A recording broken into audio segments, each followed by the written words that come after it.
I've always had a fascination with the supernatural, the eerie, and the unexplained. It's a fascination that led me to explore abandoned buildings, visit haunted houses, and, one fateful evening, venture into the strangest bowling alley I'd ever encountered. It was a gloomy autumn night when I heard about the Whispering Pins bowling alley. The name alone sent shivers down my spine, but I couldn't resist the allure of its chilling reputation. Stories of pins that moved on their own, ghostly whispers in the dark, and the unshakable feeling of being watched had piqued my curiosity to the point of obsession. My friends, Mike and Lisa, were equally intrigued. We decided to embark on this eerie adventure together. The alley was located on the outskirts of town, hidden amidst a thicket of gnarled trees.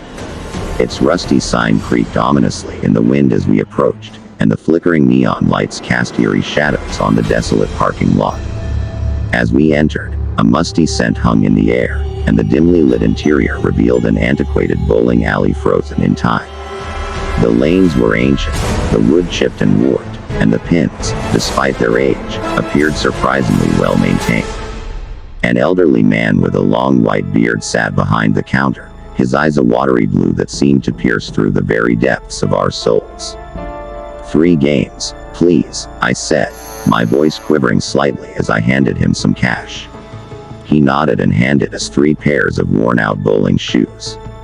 They felt oddly cold and damp, but we didn't dwell on it, eager to begin our adventure. We took our places at lane 13, an ominous choice in hindsight. The alley was empty, and an unsettling silence enveloped us as we prepared to bowl. I picked up the heavy ball, my heart pounding in anticipation. As I released it, I could swear I heard a faint, ghostly sigh, but I dismissed it as my imagination. Our first game was uneventful, but as the night wore on, the atmosphere grew increasingly eerie.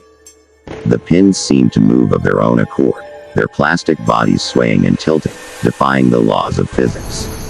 Mike and Lisa exchanged nervous glances, and I could feel the tension in the air. During our second game, we began to hear whispers, faint and incomprehensible at first, but growing steadily louder. It was as if the very walls of the alley were murmuring secrets long forgotten. We tried to ignore them, focusing on our game, but the whispers continued to haunt us. Then, as Lisa prepared to take her turn, something inexplicable occurred. Her ball veered sharply to the left, defying the laws of gravity, and crashed into the wall, leaving a deep dent. Lisa screamed, and I rushed to her side, my heart racing. "We need to get out of here," Mike insisted, his voice trembling. But before we could make our escape, the lights in the alley flickered and went out, plunging us into pitch darkness.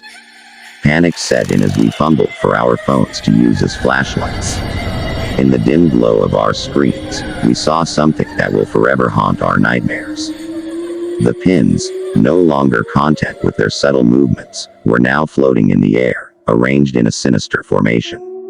They hung there, suspended in defiance of gravity, and their ghostly whispers grew deafening.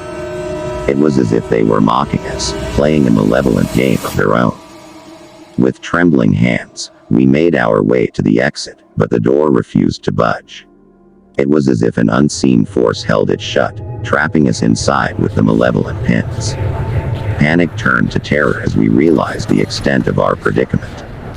Desperate, we turned to the old man at the counter, but he was nowhere to be found. It was as if he had vanished into thin air, leaving us alone with the malevolent spirits that now controlled the bowling alley. Hours passed, our futile attempts to escape proving fruitless. The pins continued their eerie dance, and the whispers grew louder, filling our minds with incomprehensible dread. We were trapped in a nightmare, a twisted game orchestrated by forces beyond our understanding. As dawn broke, the lights flickered back to life, and the door swung open as if by its own accord. We stumbled out of the Whispering Pins bowling alley, our bodies and minds scarred by the horrors we had witnessed. To this day, I can't explain what happened that night. Was it a malevolent force lurking in the alley, or had our obsession with the supernatural driven us to madness? One thing is certain, I will never forget the haunting whispers and the spectral pins that defied the laws of reality in that cursed bowling alley. It's a nightmarish experience that continues to haunt my dreams, a chilling reminder that some mysteries are best left unexplored.